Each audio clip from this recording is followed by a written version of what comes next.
interroga mais uma vez. E aí Jesus não responde.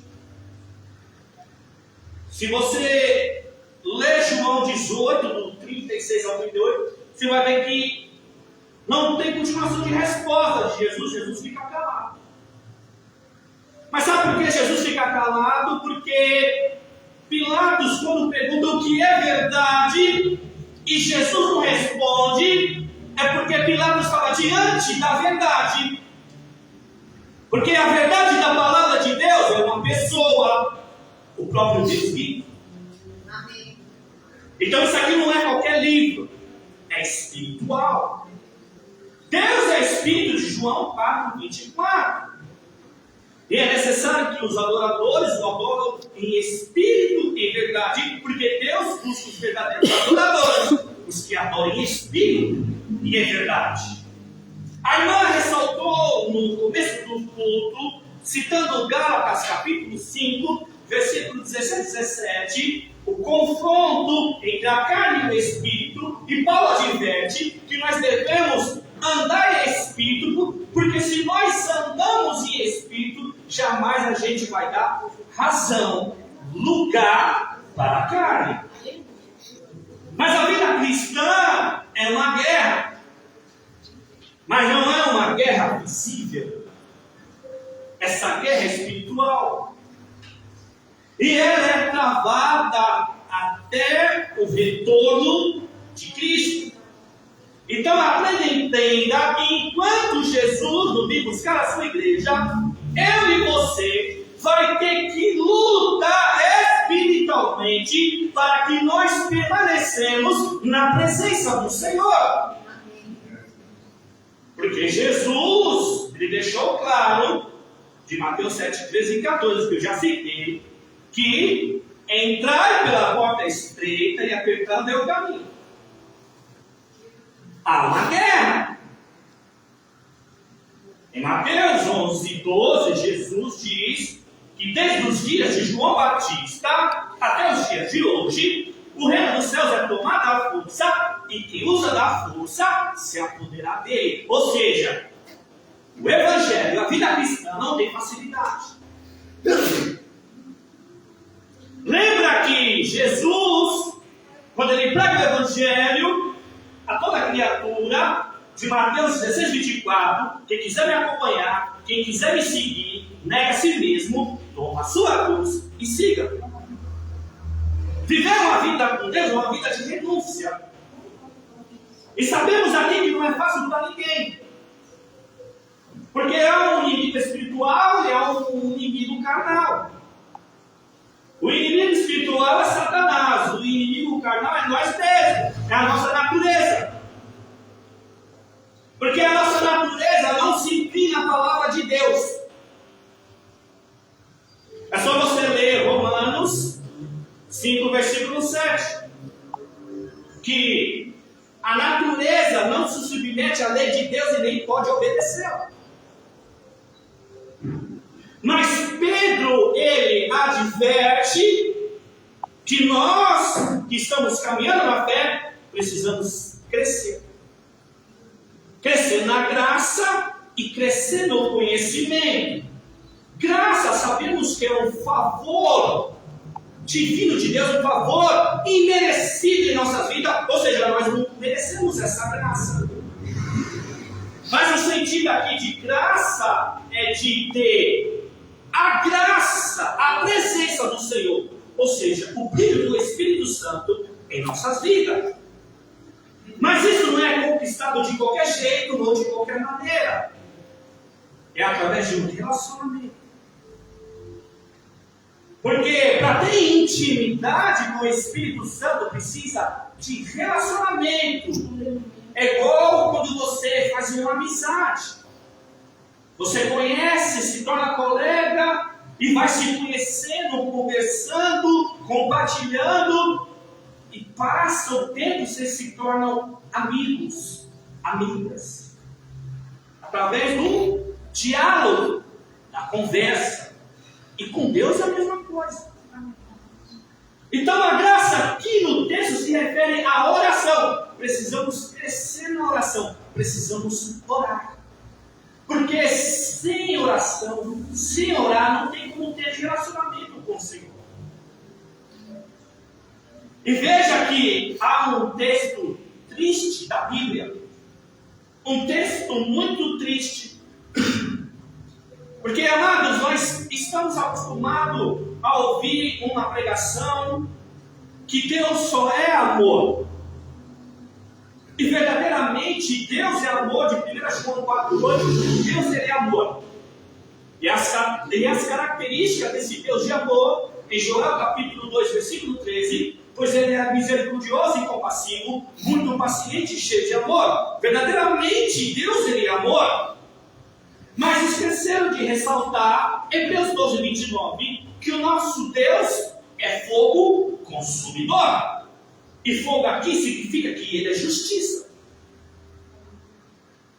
Amados, se nós não crescer na presença de Deus, a nossa fé, ela pode ser contaminada e corrompida.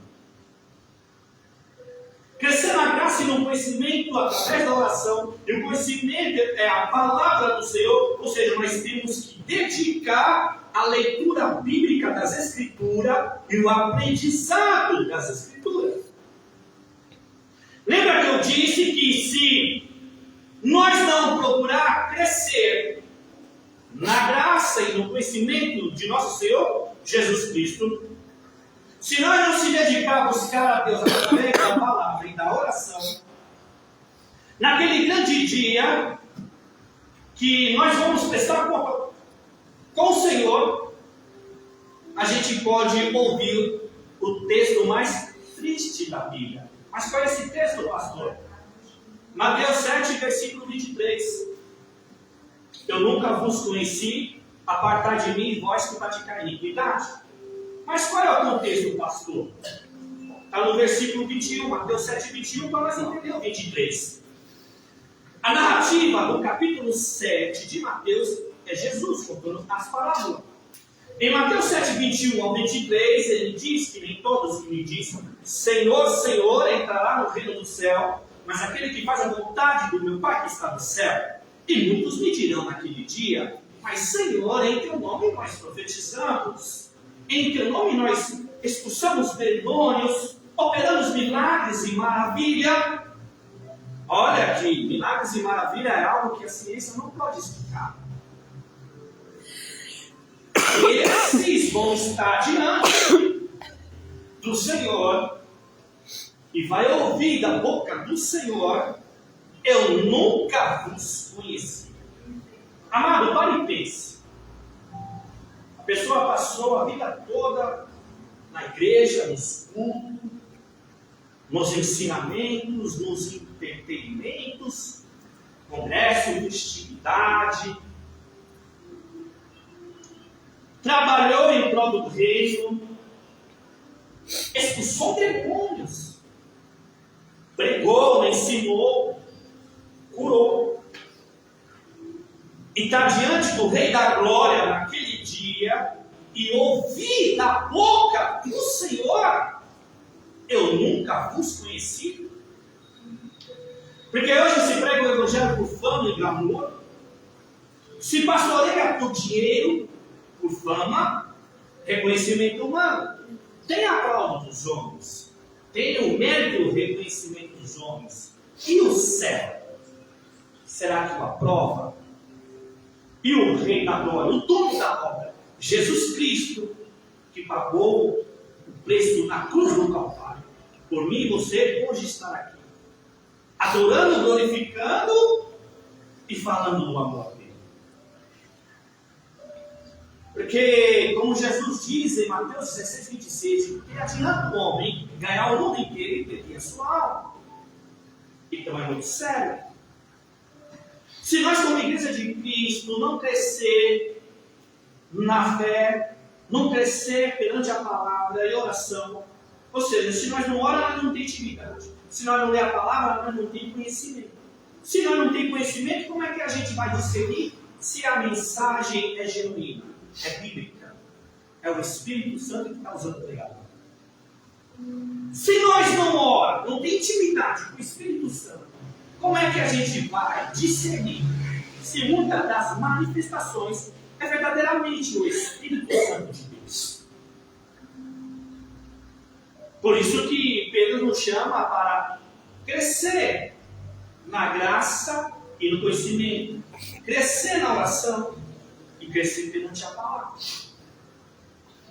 E isso é muito sério, sabe por quê? Porque no nosso meio há um engano. Eu bato muito na tecla por causa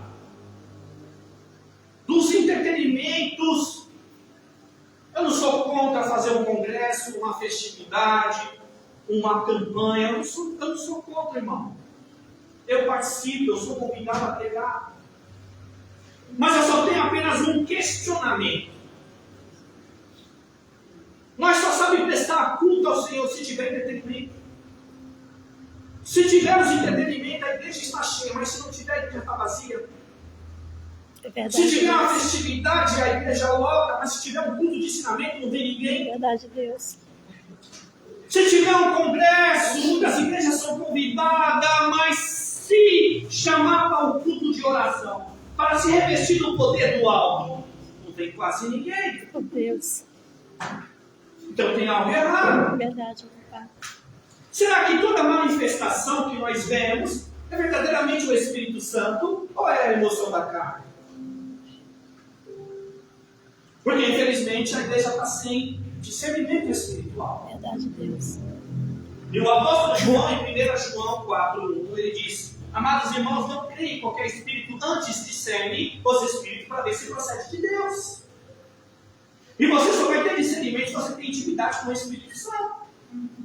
O Espírito Santo te mostra, te revela quem é e quem não é, irmãos. Verdade, Deus. Por quê? Porque infelizmente, irmão, nós enganamos a nós mesmos. Mas Deus ninguém engana, porque Deus conhece o coração. Aleluia. Salmo 33, versículo 15, ele formou o coração de todos e conhece tudo o que fazem. Então, amado, você está vendo a importância de nós ler as Escrituras? Porque a igreja dá credibilidade a tudo que se prega sem discernir, sem abrir a Bíblia e conferir, para ver se realmente procede de Deus, para ver se realmente procede das Escrituras, se é isso que Jesus quer da sua igreja.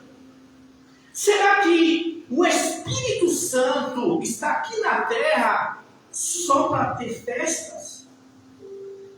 Será que o Espírito Santo só está aqui na terra para suprir as nossas necessidades? Não. Será que o Espírito Santo está aqui nessa terra para a gente só buscar bênçãos e vitória e ter uma vida próspera? Amados, Atos 17:31, Deus reservou um dia que há de julgar o mundo através dos homens. Em Romanos 14:12, cada um de nós prestará conta de si mesmo a Deus. Porque Deus é juiz, Deus é justiça, e Ele dará justiça, juízo sobre a terra. O Salmo 7, versículo 8 diz que Deus é um justo juiz. O Salmo 7, versículo 11 diz que o Deus justo, mas um Deus que se ira todos os dias. O Salmo 7, versículo 9 diz que o Senhor que sonda as mentes e os corações, para trazer paz e justiça e descanso ao justo, mas Ele destruirá todos aqueles que inclina para o mal. Ou seja, é o Senhor que sonda a mente e os corações, para dar fim à maldade dos ímpios, mas trazer paz e segurança ao justo. Amém. Glória a Deus, aleluia. E o Salmo 7, versículo 12 diz que se o homem não se arrepende, Deus, Ele arma a sua espada, afia e o aponta. Eu só quero ressaltar é que se Se nós, como igreja de Cristo, eu digo igreja geral, independente das denominações e congregações, irmãos, que regem de prata um espaço físico,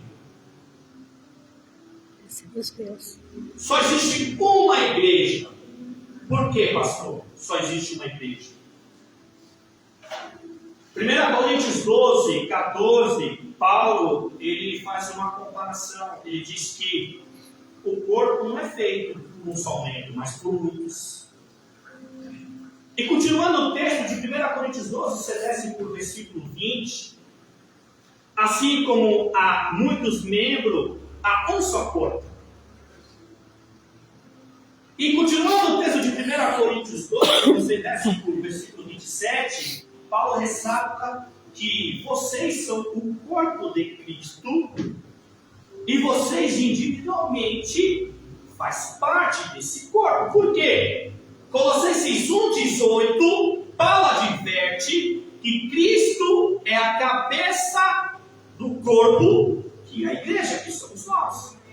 Então somos muitos membros que formamos um único corpo, e Cristo é a cabeça desse corpo.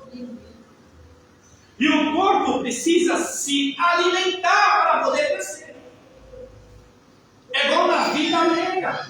Nós precisamos se alimentar para que tenhamos energia. O corpo humano, se não se alimenta, ele adoece. E essa doença pode te levar à morte. E a igreja de Cristo é semelhante. Se a igreja de Cristo não é alimentada pela água viva, que é Cristo, e pelo pão, que é Cristo, né? Porque João 7,38, quem crê em mim, conforme diz as Escrituras, do seu interior fluirão rios de água viva. Glória a Deus. João 6,35, Jesus, ele ressalta que todo aquele que crê nele não terá fome, todo aquele que vem a mim não terá sede. Então o fato de eu e você, se nós não examinar o que Pedro está dizendo para a gente crescer na graça, crescer na oração, crescer no conhecimento, nós estamos sujeitos de viver uma religiosidade. Verdade. E é muito sério. Porque, veja bem, irmãos, se um garoto de 15 anos consegue manipular a igreja, se um garoto de 15 anos faz chapéu das igrejas, e quando o anticristo se revelar, estabelecer a nova ordem mundial, uma só religião, um só governo e uma só moeda.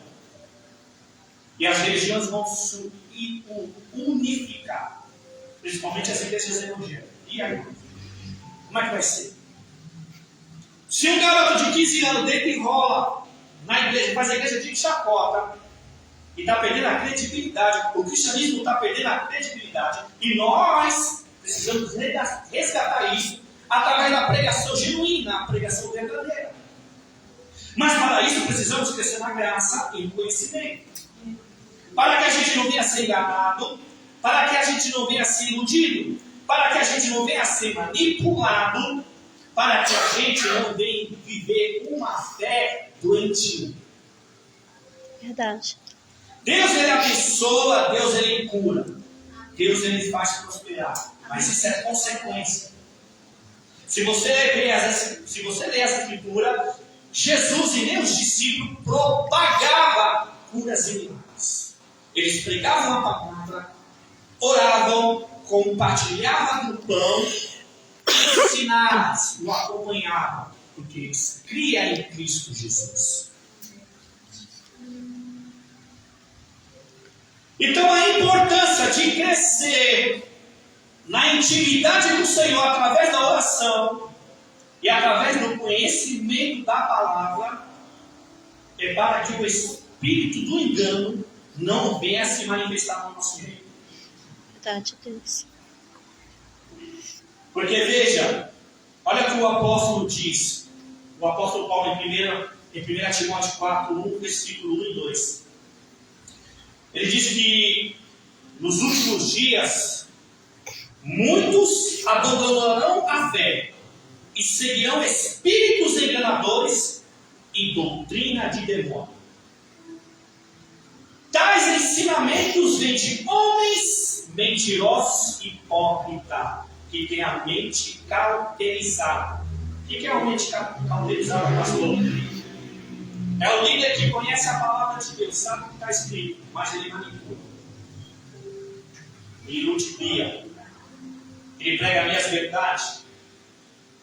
Ele não leva a congregação a uma vida de santidade, a focar o céu. Não mostra o verdadeiro caminho, que é estreito, é apertado, é espinhoso. Só prega facilidade. Só prega texto bonito da Bíblia. Então ele sabe de tudo isso. Mas por que a vista dele está cauterizada? Porque ele não tem remorso de enganar e de manipular. Ele não se arrepende. Ele é convivente. Ele sabe que ele está enganando. Ele sabe que está manipulando. Mas a mente cauterizou. Ele não tem remorso. Ou seja, ele não tem arrependimento. Não vai ele para o céu e não deixa os outros entrar. Como os fariseus de Mateus capítulo 23. Que Jesus repreendeu aquela elite religiosa dizendo: olha, vocês não entram no céu e também fecham a porta para aqueles que querem entrar. Mas vamos voltar para o texto de 1 Timóteo 4, versículo 1 e 2. No 1, é o Espírito que revela a Paulo que muitos, abandonarão a fé para seguir espíritos enganadores e doutrinas de demônio. A doutrina mais simples é a palavra do Senhor. Jesus, que é o conhecimento de Colossenses 2,3, que nele está escondido todo o tesouro da sabedoria e do conhecimento, ele ensinou tão simples o Evangelho, contando parábolas para que o povo aprenda e entenda. E hoje os mestres, os doutores querem falar difícil, querem dificultar a palavra. E o povo fica sem entendimento. Aí por isso que as almas estão sem direção, perdida, vazia. Aí se prega um evangelho egoísta, materialista, humanista, que só visa a glória humana, de reconhecimento e aplauso, e as famílias estão se perdendo. Eu fico feliz quando as famílias se reconciliam. Eu fico feliz quando há casamento cristão. Só que por falta do ensino da palavra e da perseveração, da oração, muitas famílias estão destruindo. Amado, divórcio, índice de divórcio cresce cada dia mais. O povo ímpio, sem Deus, que não conhece a Deus. Mas o que mais assusta é que o meio cristão está igualado. É uma vergonha dizer isso, mas tem que dizer. É triste, por quê? Porque as pessoas se casam hoje e amanhã estão querendo se separar. E os que estão casados não estão aguentando mais ficar casados. A solução é se separar. É raro 29 anos de casamento. É raro. Eu tenho 17. É difícil. Mas sabe por quê? Por falta do ensinamento da palavra. Porque muitos da liderança, não digo todos, mas a grande maioria, infelizmente, não mostra a verdade, porque o Evangelho confronta. Pastor, ajuda a piorar a situação com isso aqui. Exatamente. Só ressaltar o que o irmão ali se referiu ao celular, por causa da tecnologia do mundo digital. E agora com o avanço da inteligência artificial, 1 Coríntios 6,12, todas as coisas me são me permitidas, mas nem todas as coisas me convêm. Todas as coisas me são me permitidas, mas nenhuma me domina. 1 1 Coríntios 10, 23, todas as coisas me são permitidas, mas nem todas as coisas me convêm. Todas as coisas me são permitidas, mas nenhuma me edifica. Não é errado, não é proibido, não é pecado você assistir televisão, navegar na internet. Mas o que nós colocamos diante dos nossos olhos, diante dos nossos ouvidos, e o tempo que nós gastamos, porque o entretenimento da tecnologia roubou o nosso tempo. Passamos muito tempo através da televisão, do avanço da internet, por causa do entretenimento. Passamos a ficar de 4 a 10 horas diante de uma tela, mas não somos capazes de ficar meia hora de joelhos. Não somos capazes de ficar meia hora lendo e meditando a Bíblia. E aí nós vemos o engano do Evangelho, que só prioriza prosperidade, curas e milagres. O Evangelho coach, humanista e materialista. Mas Jesus ele ressalta. Antes de eu citar Jesus, eu vou citar Oséias. Vocês conhecem Oséias 4:6. O meu povo está sendo destruído porque lhe faltou conhecimento. E aí Jesus, em Mateus 22, 29, ele fala para os discípulos: olha, vocês erram porque vocês não conhecem as Escrituras e nem o poder de Deus. E aí os apóstolos, porque os apóstolos foram discípulos de Jesus, aprendiz de Jesus. E aí Pedro ressalta na sua epístola, de 2 Pedro 18, olha, crescemos no conhecimento, crescemos na graça, crescemos na oração, para que a gente venha a ter uma fé genuína, uma fé verdadeira, uma fé saudável, não uma loucura como muitos pregam e ensinam, porque Romanos 10, 17, a fé vem pelo ouvir a palavra de Deus. Jesus, mais uma vez, na questão do conhecimento, em João 5,39, olha, vocês não estudam cuidadosamente essa escritura, porque dela vocês têm a vida eterna, e são ela que testifica ao meu respeito. Se nós se dedicamos à leitura e à meditação da palavra, nós aprendemos acerca de Deus, de quem Deus é, do que Deus faz e do que Deus exige de nós. A oração, quando você ora, quando você verbaliza, a oração ela te traz mais perto do Senhor. A oração te aproxima mais perto de Deus. Como a irmã citou a luta entre o Espírito e a carne, de Gálatas 5, 16, 17. Ou seja, se nós através da oração se aproximamos mais de Deus, nós se afasta mais da carne. Ela disse que a natureza é fraca, porque Jesus em Mateus 26, 41, ele diz, olha, vigiai e orai, porque o Espírito está pronto, mas a carne é fraca. Jesus está querendo ensinar que a nossa natureza carnal não quer se alimentar das coisas espirituais. Porque quem ora sabe o que eu vou falar, porque quando você dobra o joelho, a sua carne grita para você se levantar e voltar para o seu lugar.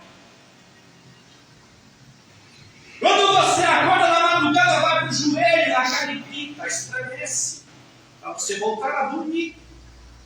Quando você se dedica ao propósito de jejum, a carne grita para você se alimentar. E Satanás tenta com as pessoas ao seu redor, que você conhece, sempre está oferecendo alguma coisa. E você tem que resistir. Verdade. Quando você se dedica à leitura da palavra de Deus, você começa a sentir sono. E aí, sem querer, você lê 2, 3 vezes o mesmo versículo. E o sono vem. Porque é espiritual. É uma guerra, irmão. É espiritual. Você acha que Satanás vai se manifestar e dizer para mim e para você, não lê a Bíblia não? Para que você vai ler a Bíblia? Você não entende nada. Para que você vai orar? Não, não ora não. Ele não vai te ouvir. Você acha que Satanás vai se manifestar e falar isso para mim e para você, irmão? Porque se acontecesse isso, você repreendia em nome de Jesus.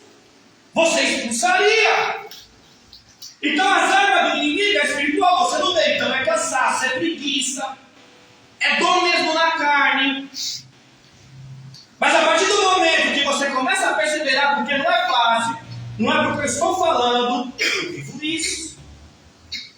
Eu não oro todos os dias, mas eu oro. Eu não leio a Bíblia todo dia, mas eu leio. É guerra, irmão, mas eu e você temos que tomar a decisão, se pôr na posição e marchar. Deus é Deus de movimento. Quem não se movimenta, Deus também não se movimenta, irmão. Deus nos ajuda, nos fortalece. Deus, Ele pega nas nossas mãos, segura, levanta e nos guia. Salmo 23, versículo 2. Me guia pela vereda da justiça por amor do seu nome. Mas eu e você tem que sair do lugar. E aí você não pode ficar acomodado, só pedindo. A gente tem que ir atrás. É fácil, não?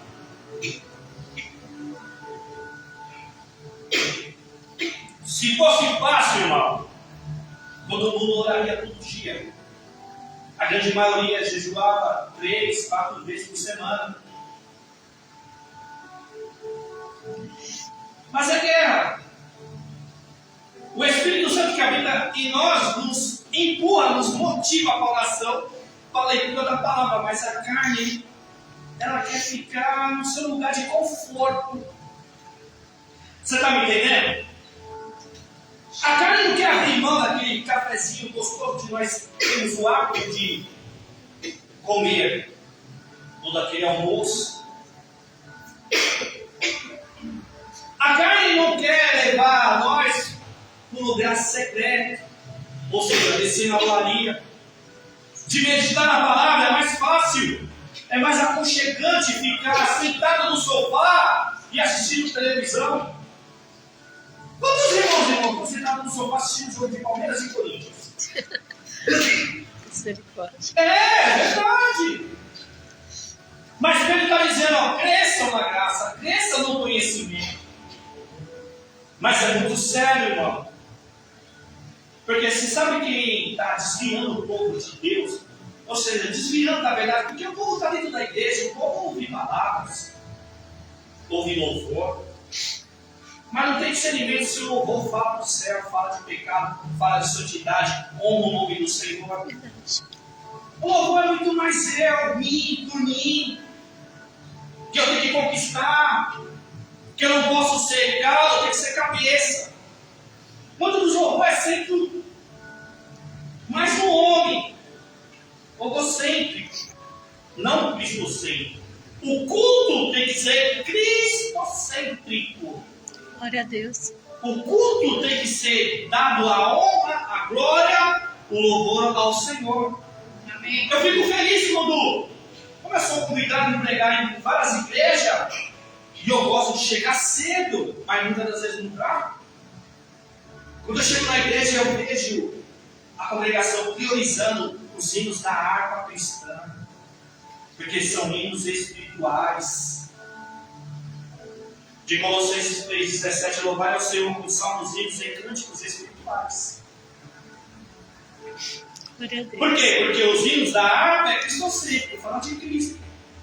Fala do amor de Cristo, do perdão de Cristo.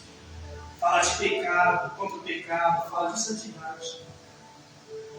Só que muitas congregações não priorizam mais os hinos da harpa. Verdade. É triste, mas é uma realidade. Então, irmãos, como eu disse, eu não sou nada contra o ensino acadêmico, teológico. Mas, infelizmente, são muitos que têm o conhecimento acadêmico, teológico, que está desviando o foco da igreja. Porque o foco da igreja tem que ser o céu, não é as coisas da terra. Lembra? Vocês sabem de qual é salteado Mateus 6,33? Busque, pois, em primeiro lugar o reino de Deus, a sua justiça, e as demais coisas serão acrescentadas. Moradia, alimentação, irmão. Saúde, física, espiritual. O Espírito Santo acrescenta na nossa vida. Mas nós temos que priorizar o reino. Em Colossenses capítulo 3, versículo 1 e 2, Paulo diz, portanto, já que ressuscitado com Cristo, procura as coisas que são do alto, onde Cristo está sentado à direita de Deus. Mantenha os pensamentos nas coisas do alto, e não nas coisas terrenas. Mas para isso nós temos que negar nós mesmos. Ou seja, a gente, como nós entregamos a nossa vida a Cristo, a gente não pode só priorizar aquilo que a gente almeja, aquilo que a gente quer. Só ter tempo só para nós e para o Senhor. Lembra que eu falei que Jesus é amor, ele é amor mesmo? Mas sabia que o amor dele nos constrange? Porque o amor dele exige de nós renúncia. Aleluia. Em 2 Coríntios capítulo 5, versículo 14 e 15, olha o que o apóstolo Paulo diz. Pois o amor de Cristo nos constrange, porque sabemos que um morreu por todos. Por todos. Logo, todos nós aqui morreram. Ele morreu por todos nós. Para aqueles que vivem, os que vivem, nós que estamos aqui, já não vivem mais para si mesmo, mas vive para Ele, que morreu e ressuscitou, que é Cristo. Eu vou te explicar. Glória a Deus. O amor de Cristo nos constrange. Por quê? Porque Ele morreu por todos, ou seja, Ele morreu por toda a humanidade. Lembra o textual da Bíblia, João 3,16? Deus amou o mundo de tal maneira que enviou o seu Filho unigênito, para que todo que nele crê não pereça, mas tenha vida eterna. Deus não enviou o seu Filho para destruir o mundo, mas por meio dele salvá-lo. Qual é o meio de salvação? Continua no texto. Quem nele crê não está condenado, mas quem não crê já está condenado. Então, Deus amou a humanidade de tal maneira que entregou o seu Filho. Então, por isso que o amor dele nos constrange. Porque sabemos que um morreu por todos, por toda a humanidade. E logo todos morreram. Ou seja, nós que descemos as águas batimais. Porque as águas simboliza, tipifica a morte do velho homem e o renascimento de um novo. Eu te explico. Quando você é emergido nas águas, você enterra o velho homem.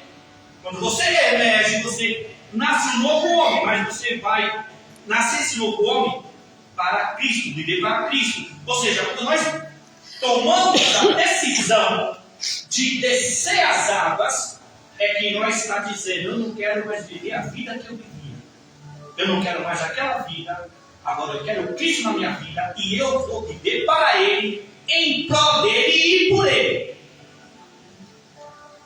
Então logo todos morreram.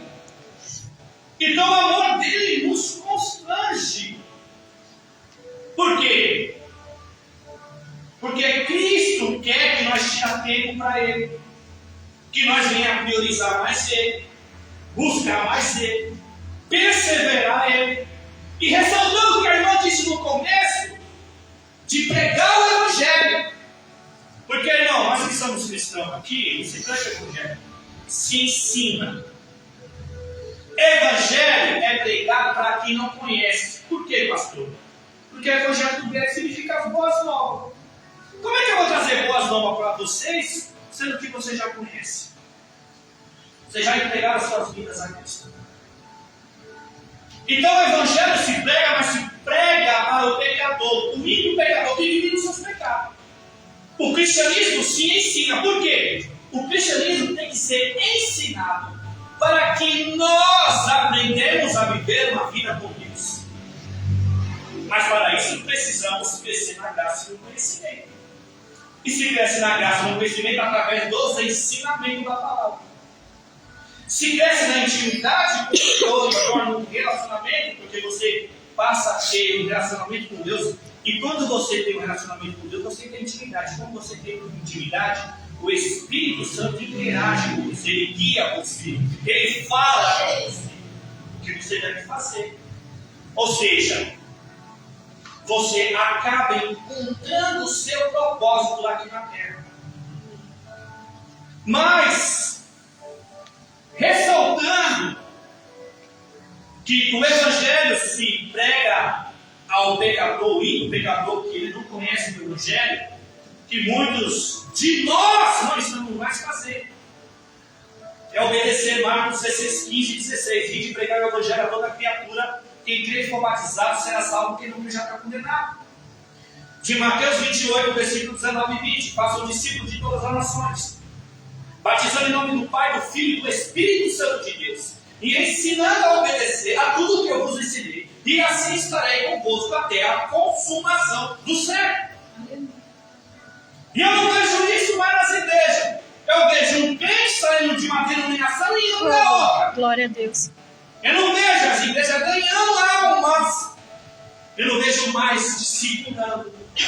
Eu não vejo mais batizando. Oh, Deus. Lembra que eu falei que eu não sou contra o entretenimento? Mas o que adianta ter campanhas, congressos, festividade, mas ninguém é batizado no Espírito Santo?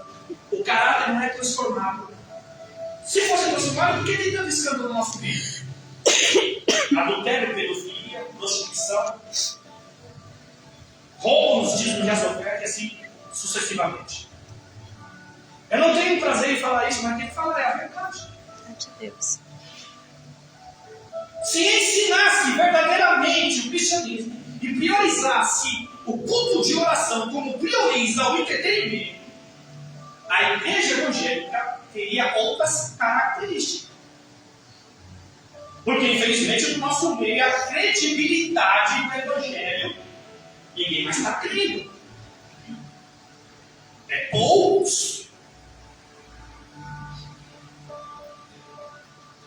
Mas foi falado aqui sobre obediência, sobre carne e espírito. Não é fácil, não. Não é fácil pregar uma palavra assim. De ensinar. Mas ressaltando aqui para terminar, Jesus ele não passou a mão na cabeça de ninguém.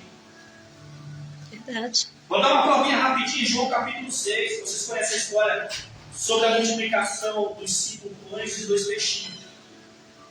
Mais de 5.000 homens, fora mulheres e crianças, seguiam Jesus. E estavam um dia seguindo Jesus sem se alimentar. Jesus se compadeceu daquele povo, ou seja, Jesus se compadeceu de Jesus que supria as suas necessidades. Então, levaram até Jesus os 5 pães e os 2 peixinhos. Jesus olha, agradece e multiplica, alimenta aquela multidão. Ou seja, ele supra a necessidade. Todo mundo matou a fome. Mas Jesus não estava preocupado só em suprir as nossas necessidades. Jesus ele supre. Jesus ele cura. Ele não quer só curar, irmãos. Jesus quer salvar. Oh, glória a Deus, Para aleluia. salvar tem que ser através das palavras de vida eterna. Glória a Deus. E aí Jesus começa a pregar as palavras de vida eterna. E aquela multidão que seguia Jesus, que já alcançaram, almejaram o que queria, já estava com a barriga cheia e começa a ir. Não quer o discurso de Jesus. E aí a multidão indo embora, e os discípulos, um olhando para o outro, não vai ficar ninguém agora. Aí os discípulos, na altura do versículo 60 e 61, usam essas palavras assim: quem há de suportar? E é Jesus conhecendo, os seus pensamentos, ele diz: isso vos escandaliza? Vocês também não querem ir embora? Ou seja, Jesus não muda o discurso só porque os discípulos seguiam. Ele não muda o discurso como muitos mudam hoje. O discurso de Jesus é o mesmo. E aí um dos discípulos levanta a voz: Pedro, mas para onde nós iremos? Só não tem palavra de vida eterna. E aí João 6,63, Jesus fala: olha, a palavra que eu vos digo são o espírito de vida, mas a carne não tem nada que se aproveite. Só para ressaltar, Jesus em Mateus 4,17, depois que ele foi tentado por Satanás no deserto, porque o Espírito Santo levou Jesus, em Mateus 4,17, Jesus começou a pregar assim: arrependei-vos e se convertei-vos, porque é chegado o reino de Deus. Jesus, em João 16, 33, ele diz que no mundo terá aflições e tribulações, mas tem de bom ânimo, eu venci o mundo. Ou seja, o mundo causa dor e sofrimento, decepção e desilusão. Mas se eu e você temos o Espírito Santo na vida, então 1 João 4, versículo 4, João diz assim: filhinhos, vocês são de Deus, e por isso que vocês venceram. Porque o que está dentro de você é muito maior daquele que está no mundo. Glória a Deus. Quem está no mundo é Satanás. Quem está em nós? O Espírito Santo. Jesus derrotou Satanás na cruz. Jesus venceu o pecado, a morte e o diabo. Aleluia. Jesus, ele tem as chaves da vida e da morte. Apocalipse 1,18, sou eu que vivo, estive morto, mas agora sou vivo. E vivo para todo sempre. Ele tem a chave da morte e do inferno. A vida e a morte, vida aqui se refere à vida eterna, onde descansaremos em nome de Jesus. Amém. E a morte é a condenação. Basta eu e você perseverar. Por que perseverar? Lucas 21, 19. Só palavra de Jesus, não é do pastor. Lucas 21, 19. É perseverando que vocês obterão a vida. O que é perseverança? Perseverar. O que é perseverar? É persistir e insistir. É continuar. Não é parar, não é retroceder. Você pode até vir cansado, desanimado, triste. Porque nós somos seres humanos, somos carne ainda, nós estamos na terra. Essa carne aqui só vai deixar de pecar no dia que o nosso corpo for transformado. De 1 Coríntios, capítulo 15, versículo 51 e 52. Esse que te digo o mistério. Nem todos dormiremos, mas todos seremos transformados. Num momento, num abrir e fechar os olhos. Ao som da última trombeta. A trombeta soará e os corpos corruptíveis se revestirá de incorruptibilidade. O que significa isso? O que é corruptível? A nossa natureza carnal. Por que corruptível? Porque ela pega. Por que é corruptível? Porque ela fica doente, ela fica fraca, ela sente dor. Incorruptível é o que está em Apocalipse 21, 4. Que ele enxugará dos nossos olhos todas as lágrimas. Não haverá mais morte, nem tristeza, nem choro e nem dor, porque a segunda morte já passou. Oh, glória a Deus, aleluia. Mas nós temos que crer. O que é crer? O que é verdadeiramente crer em Deus? É obedecer. Foi falado no começo do curso sobre obediência. Obedecer. Obedecer. Como que obedece a Deus, pastor? Obedecer esse livro aqui. Mas obedecer o quê? Ler o que está escrito aqui. Não precisa de curso de teologia, nem de faculdade, nem de seminário. Basta eu e você ler isso aqui. Verdade, Deus. Porque eu não sou diferente de vocês. Eu não nasci aprendendo. Eu não cheguei a abrir a Bíblia assim, ó, e entendi tudo, não.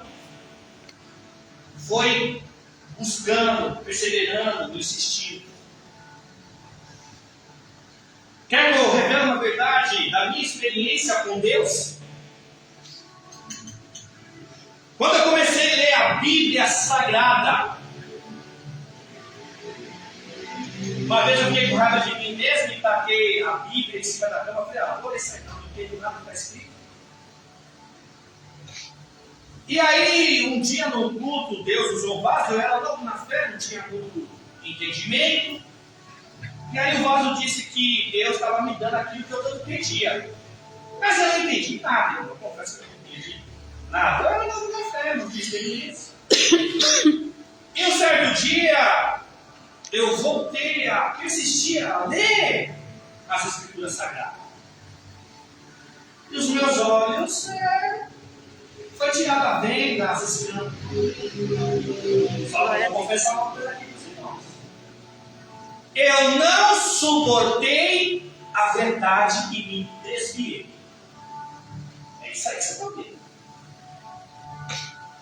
Quando eu descobri o que está escrito aqui, quem Deus é, o que Ele faz e o que Ele exige de nós, Eu falei, não dá para viver isso aqui para esse tempo. E me desviei, fiquei 5 anos afastado. Sabe por quê, irmão? Quando o Espírito Santo ele abre o seu entendimento, Lucas 24, 45, ele abriu o entendimento para compreender essa escritura. Ou seja, Jesus estava ensinando os discípulos, o Espírito Santo abriu o entendimento. Salmo 119, versículo 130, a exposição da sua palavra dá luz e entendimento aos mais simples. O Salmo 119, versículo 105, lâmpada para os meus pés é a tua palavra, luz para os meus caminhos. Quando eu descobri a verdade, o que é evangelho, o que é cristianismo, eu não suportei. Eu disse para mim mesmo que é impossível viver o que está escrito aqui. Porque confronta. E eu me desviei. Mas pela misericórdia do Senhor, que Ele nos ama, Ele me trouxe de volta. E eu passei a aceitar a verdade e a guerrear contra mim mesmo até os dias de hoje. Lembra, a irmã falou que aquele que diz que não tem pecado é mentiroso. É verdade mesmo. Verdade. Eclesiastes 7:20 diz que uma alma só justo na terra, aquele que faz o bem nunca peca. Segunda Crônica 6:36 e 1 Reis 8:46, o versículo repete: não há ninguém que não peca, é só o Antigo Testamento. Vamos para o Novo. 1 João capítulo 1, versículo 8, aquele que diz que não tem pecado é mentiroso e dele não está a verdade. 1 João capítulo 1, versículo 10, aquele que diz que não comete pecado faz de Deus mentiroso e a verdade não está sobre ele. Nós somos cristãos, só que a gente peca. Mas qual é a diferença? Nós não vivemos mais no pecado, nós não vivemos mais na prática do pecado. Por que a gente não vive mais na prática do pecado? Porque o Espírito Santo que habita em nós nos dá domínio próprio. Mas esse domínio próprio vem quando você obedece. Verdade. Porque Atos 5:32, Deus dá o seu Espírito para aqueles que obedecem. Está vendo a importância de eu e você conhecer a palavra? Então, irmãos, o que eu deixo para todos nós aqui, leia a sua Bíblia Sagrada. Comece um versículo, 2 versículos.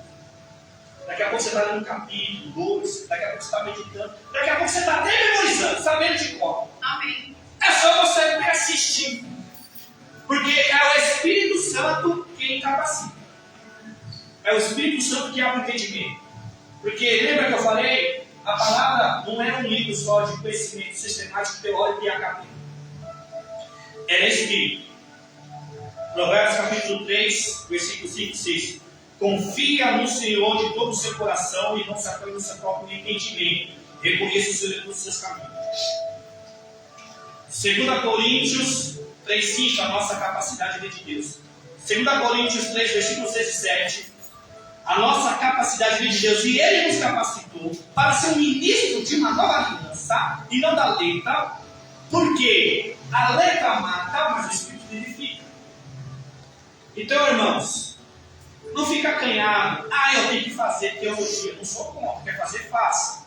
Mas você não precisa disso. Verdade. Se você for para um lugar secreto, se você descer a casa do oleiro, se você dobrar o seu joelho e dizer: Espírito Santo, me ensina a sua palavra, coloca ela na minha mente, faz ela descer para o meu coração, você vai ver se o seu entendimento mudar. Você vai ver que você vai começar a compreender e entender mais o Evangelho e o cristianismo. Porque a vida eterna está através da obediência desse Deus. Verdade. E eu deixo para os irmãos, para nós encerrar aqui, os irmãos meditar em Provérbios capítulo 2, Amém. versículo 1 e 2 e versículo 5 e 6. Salomão diz assim: meu filho, se você apegar minhas palavras de todo o seu coração e obedecer os meus mandamentos, se você inclinar o seu coração para a sabedoria e para o discernimento, então você entenderá o que é temer ao Senhor e acharás conhecimento de Deus. Porque é Deus quem dá sabedoria. que da sua boca procede o conhecimento. Glória a E o Deus. discernimento. Glória a Deus, aleluia. Então, fica com essa palavra. Procura crescer na leitura da palavra. Procura crescer na prática da oração. Sabemos que não é fácil. Mas se nós não perseverar, a gente vai ficar na vida. Amém? Amém. Eu agradeço, meu Glória a Pai, Deus, em nome de aleluia. Jesus.